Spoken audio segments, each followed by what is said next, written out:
This movie is garbage. G.I. Joe: The Rise of Cobra is a major guilty pleasure for me. There is cheesy dialogue, but there is fun action, and Ray Park as Snake Eyes is the standout.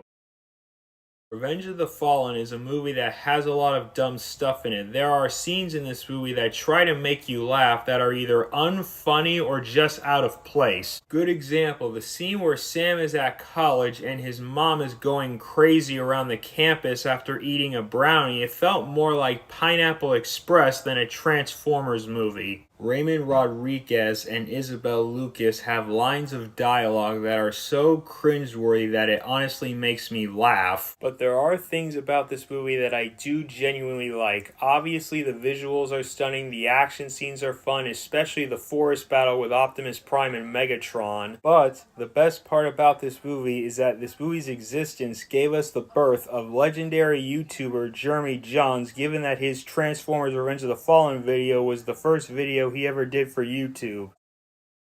X-Men Origins Wolverine is a film that makes so many unbelievably bad decisions. The CGI on Wolverine's claws is laughable. Another thing I find strange is that they have will.i.am from Black Eyed Peas in this movie as one of Logan's friends. And every time he's on screen, I keep thinking to myself, what if they got another musician like, say, Justin Timberlake in this movie, and having a scene where he's just like, alright, stop. Let's dance, Wolvie. And then the song Rock Your Body starts playing. Or even worse, them getting singer Britney Spears to be in this movie as the love interest for Wolverine. Let me tell you one thing, that romance probably would have been super toxic. There is also a really stupid scene with Wolverine and the Blob in a boxing match. When that scene happened, my first thought was, imagine Rocky Balboa showing up and challenging Wolverine. In terms of the rest of the cast, of course Hugh Jackman is easily the best part of the movie. I also like Liev Schreiber as Sabretooth and Taylor Kitsch's Gambit. The opening scene with the wars was pretty cool.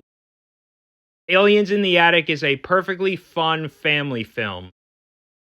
Battle of the Smithsonian is my favorite film in the Night at the Museum trilogy. Fast and Furious is a film in the franchise that I feel gets hated on way too much. Vin Diesel and Paul Walker are both really good as Dominic Toretto and Brian O'Connor, and it was good to see both of them back. Jordana Brewster is good as Mia. Michelle Rodriguez doesn't have much screen time, but she is good for the screen time she has. There are fun action scenes, and the movie has a good soundtrack. In terms of flaws with the movie, I would say the villain is weak and forgettable, and there are some slow parts. Overall, Fast and Furious is enjoyable. It's still not the best movie of the franchise, but it's not as bad as some make it out to be. Terminator Salvation is not the best film in the Terminator franchise, but I would not say it's the worst, and I think this movie gets way too much hate.